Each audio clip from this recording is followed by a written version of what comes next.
Hello, are you Thomas? Yes, I am. I'm Charlie. I've heard a lot about you. You have? The engines on the mainland say you're even more fun than me. Thomas was surprised. Then Sir Topham Hatt arrived.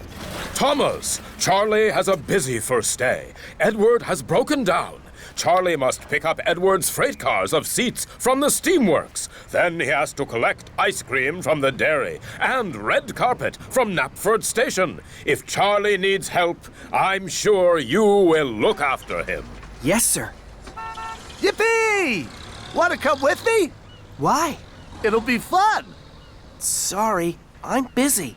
I heard you were a fun engine. Maybe you're not fun at all. Thomas didn't like being told he was no fun at all.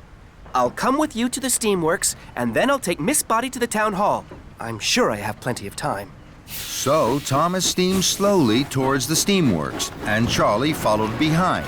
Thomas and Charlie thundered and roared. Thomas thought he had never puffed so fast.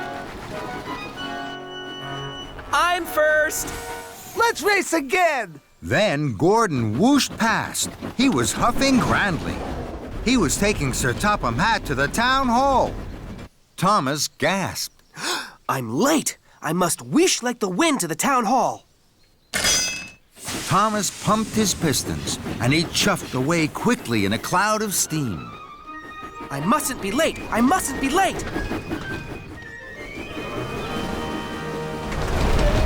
Then there was trouble. Thomas didn't know that his couplings had unhooked. Thomas raced on to the town hall, alone. Thomas steamed to a stop. His cheeks were redder than James's shiny coat. Here I am, sir. Sir Topham Hatt looked hard at Thomas. Here you are, Thomas. But where are Annie and Clarabelle? And where is Miss Spotty? Thomas felt terrible. He had been having fun when he should have been really useful. I'm sorry, sir. I've lost them. Sir Topham Hatt boomed. Then you had better go and find them. Thomas chuffed carefully. He was very worried.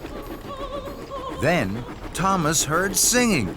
He smiled from buffer to buffer. That's Miss Spotty singing. Hooray! Miss Spotty, must go. I'm sorry I kept you waiting. And Miss Spotty cheerfully waved goodbye as the crowd clapped and cheered. Thomas puffed to the town hall with Annie and Clarabelle. Sir Topham Hatt was cross. At last, Thomas. You've made Miss Spotty very late. Not at all, Bertram. Thomas has made me very happy. I've had the ride of my life. So many people to sing to, and such fun. That made Thomas smile, and so did his fun friend Charlie. James puffed proudly into the steamworks. Workmen were waiting. First, they took off James's old coat of red paint. Then they applied a special pink paint. The pink paint was to go under the new red coat. It was to keep the water out. Soon, James was covered from fender to firebox in bright pink paint. Just then, Sir Topham Hatt arrived. My granddaughter is having her birthday party today. Emily was to pick her up at Maithwaite Station, but she has broken down.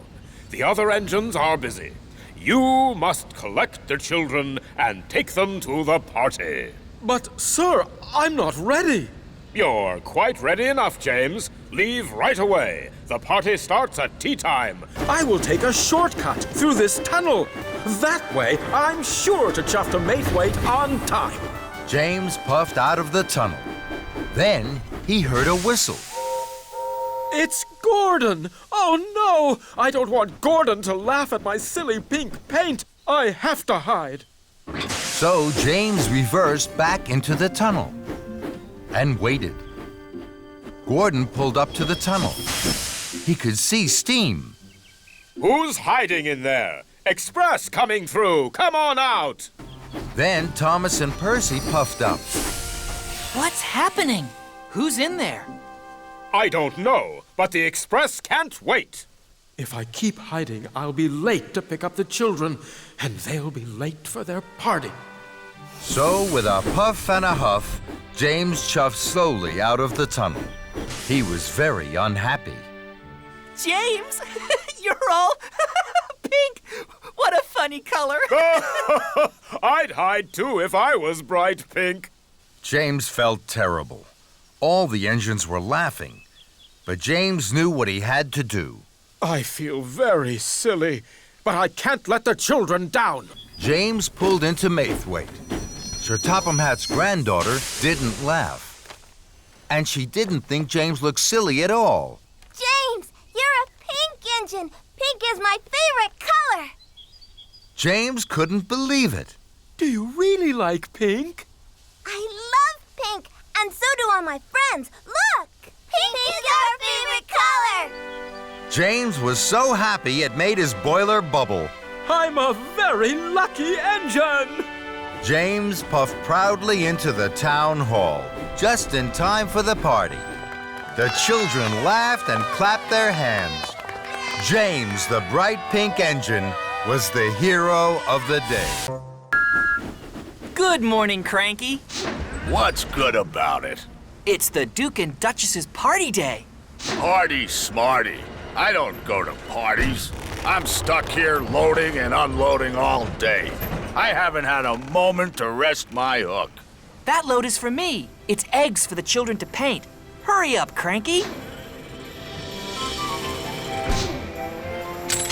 You're creaky, Cranky. What's the matter? Are the eggs too heavy a load for you? Cranky didn't like Thomas's joke. He didn't like being called creaky. No, they're not too heavy for me. They're light as fluff. You're not strong enough to pull anything heavier than fluff, Tiny Thomas. That's why Henry and James have the heavy loads. Now Thomas didn't like Cranky's joke. Fizzling fireboxes. I'm as strong as any other engine. You're not as strong as me. I can lift much heavier loads than you could ever pull. Thomas really didn't like that. We'll see, Cranky. I have lots of time to deliver the eggs. First, I have to prove Cranky wrong. Then, an idea flew into his funnel. Lift me, Cranky. Cranky looked at Thomas. He couldn't let Thomas win.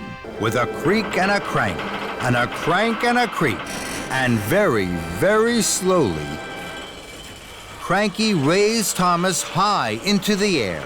Then there was trouble. Cranky creaked louder than ever. His crane arm stuttered and juddered. It creaked and it croaked.